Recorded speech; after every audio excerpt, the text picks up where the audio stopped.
नमस्कार मित्रांनो, आपल्या पाठीमागच्या व्हिडिओ तुम्ही केळीच्या पाहिल्या असतील अशी आशा करतो. मित्रांनो, मध्यंतरी टेम्परेचर फारच कमी झाले होते.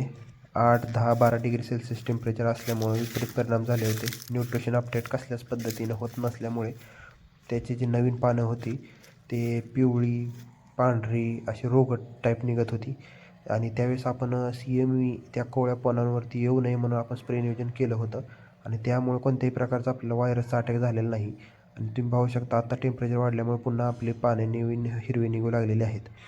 आणि त्याचमध्ये आपली आणखी हेल्प होण्यासाठी आपण आज स्प्रे घेत आहे मित्रांनो. या स्प्रेसाठी आपण वापरत आहे मित्रांनो 13-40-13 1 किलो आणि ग्लुकोमिक 3 हे एक मायक्रोन्युट्रिएंट आहे मित्रांनो, ज्याच्यामध्ये झिंक, फेरस, बोरॉन हे ऑक्साईड ग्रेडमध्ये आहे आणि रेक्टर ग्रीन हे एक सीवीड आहे. हे 3 प्रोडक्ट यूज केल्यानंतर मित्रांनो नवीन पानांची वाढ चांगली होईल आणखी. धन्यवाद.